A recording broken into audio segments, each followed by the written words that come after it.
तो hello friends, welcome to your channel the learn about medicine. दोस्तों, आज का हमारा जो टॉपिक है बहुत इम्पोर्टेंट टॉपिक है। ये बीमारी आम लोगों में होती रहती है।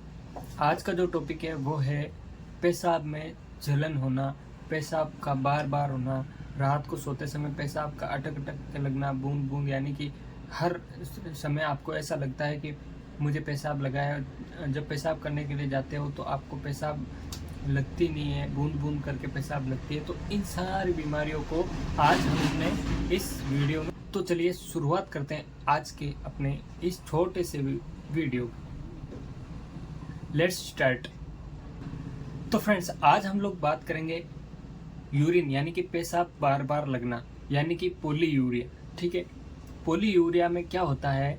बार बार पेशाब आना। ठीक है ना, तो इसके बारे में हम लोग बात करते हैं। आज का हमारा जो टॉपिक है उसका फर्स्ट केस है, वो है UTI. UTI means urinary tract infection. Urinary tract infection में क्या होता है? If there is burning sensation, fever और चाइल्स, यानी कि आपको बार बार पेशाब लगती है, रात को बार बार पेशाब करने के लिए जाना पड़ता है और पेशाब में जलन होती है और पेशाब करने के साथ साथ आपको बुखार और ठंड लगती है। तो ये सब यूरिनरी ट्रैक्ट इन्फेक्शन के कुछ सिम्टम्स होते हैं। और ये दिक्कत हो तो डॉक्टर्स आपको कौन कौन सी मेडिसिन लिखते हैं, सबसे पहले उनकी बात कर लेते हैं हम लोग। सबसे पहले आपको डॉक्टर्स जो मेडिसिन लिखते हैं वो है नॉर्फ्लॉक्स 400 mg। जी हाँ, नॉर्फ्लॉक्स 400 mg ये आपको डॉक्टर्स की डोज अनुसार आपको सुबह शाम खाने के बाद में 400 mg की टेबलेट है वो दे सकते हैं। नॉर्फ्लॉक्सासिन की जगह आपको लियोफ्लॉक्सासिन 400 mg जो कि ओडी डोज आपको दे सकते हैं। ये डॉक्टर्स के अनुसार डॉक्टर्स कैलकुलेट करते हैं इसकी डोज को कि आपको कितने दिन देनी है।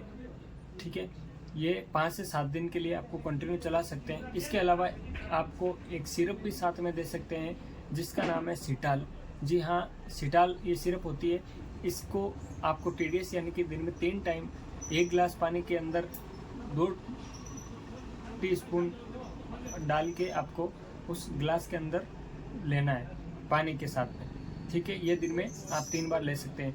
ये सारी मेडिसिन, टेबलेट और सिरप है वो डॉक्टर्स कैलकुलेट करते हैं अपने डोज को कि पेशेंट को किस तरह का पेशेंट है और उसे किस तरह डोज देनी है। डॉक्टर्स आपको ज़्यादातर फ्लूइड इंटेक करने को बोलेंगे, यानी कि आपको ज़्यादा से ज़्यादा पानी पीना है जिससे कि आपको ये दिक्कत हो वो जल्द से जल्द ठीक हो जाए। और फिर भी अगर ये दिक्कत 3 से 4 दिन या 5 दिन में ठीक नहीं होती है तो डॉक्टर्स आपको कुछ जांच करवाने के लिए बोलते हैं। इसमें कुछ टेस्ट करवाया जाता है। जो पहला टेस्ट है वो है यूरिन कल्चर टेस्ट। जी हाँ, यूरिन कल्चर टेस्ट। दूसरा है कुछ एक्सरे भी आपसे करवा सकते हैं, जैसे केयूबी एक्सरा है ना। केयूबी की फुल फॉर्म है किडनी, यूरेटर और ब्लैडर। ठीक है, केयूबी ये भी आपसे एक्सरा है वो डॉक्टर्स करवा सकते हैं। अब हम लोग बात करते हैं केस नंबर 2 की। If there is no burning sensation only frequency.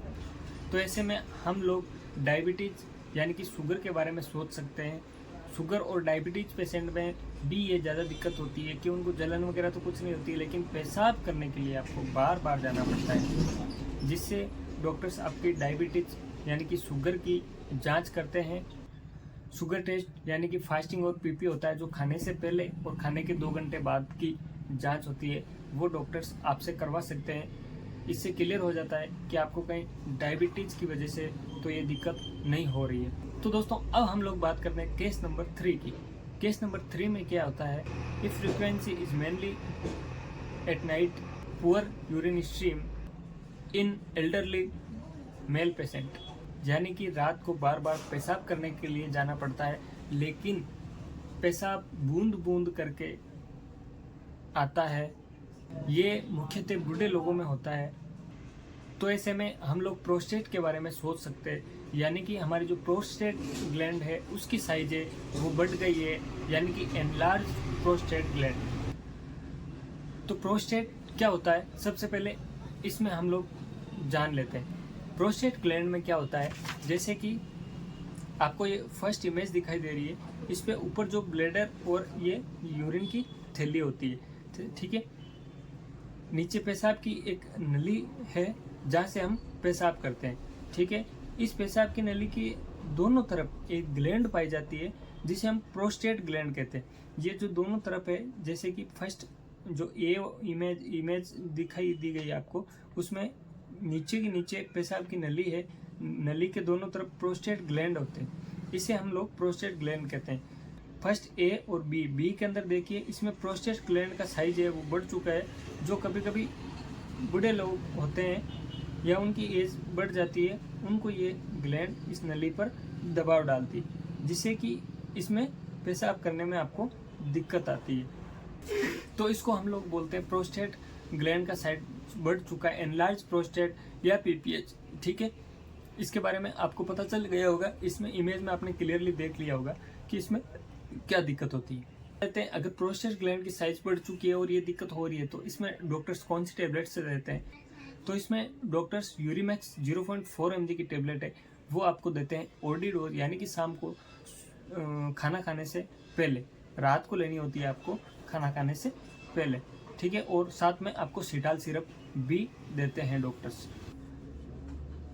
सिटाल syrup जो होती है वो आपको दिन में 3 बार यानी कि TDS लेनी होती है। 1 गिलास पानी के अंदर 2 ढक्कन या 2 टीस्पून डाल के लेनी होती है। इसके अलावा एक आयुर्वेदिक टेबलेट भी आती है जिसका नाम है हिमप्लेसिया। ये आपको या बीडी डोज में आप लोग ले सकते हैं, यानी कि सुबह शाम आप इसको ले सकते हैं। ये एक आयुर्वेदिक हिमालय कंपनी द्वारा बनाई गई टेबलेट है। ये भी प्रोस्टेट ग्लैंड की, अगर एनलार्ज प्रोस्टेट ग्लैंड है तो उसमें अच्छा काम करती है, अच्छा वर्क करती है। तो फ्रेंड्स, ये था आज का कुछ टॉपिक जिसमें हमने केस ऑफ 3 की बात की थी। अब हम लोग कुछ इसके रिलेटेड पॉलीयूरिया के जो केसेस हैं उनको जान लेते हैं। इसमें हमारा पहला केस है वो है elderly mail with frequency urine, ठीक है। इसमें क्या होता है कि यदि कोई बूढ़ा आदमी है या एज में है, तो उसमें क्या होता है कि बार बार पेशाब आने में दिक्कत आती है और पेशाब रुक रुक के उतरता है, या पेशाब रुक रुक के उतरता है। तो इसमें ऐसे में आप लोग सोच सकते हैं कि उसे डायबिटीज या उसका जो प्रोस्टेट ग्लैंड है उसका साइज बड़ा हुआ है। अब हम लोग बात करते हैं केस नंबर 2 के बारे में।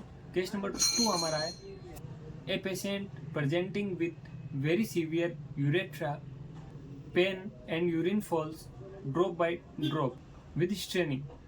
तो इसमें क्या होता है, यदि किसी पेशेंट को पेशाब में दर्द हो रहा है या पेशाब अटक अटक के आ रहा है, तो ऐसे में आप लोग सोच सकते हैं कि उसको स्टोन यानी कि पथरी की दिक्कत हो सकती है, जो पेशाब नली में आकर फंस गई हो पथरी, जिसके कारण पेशाब अटक अटक के लग रहा है या पेशाब में करने पर आपको दर्द होता हो।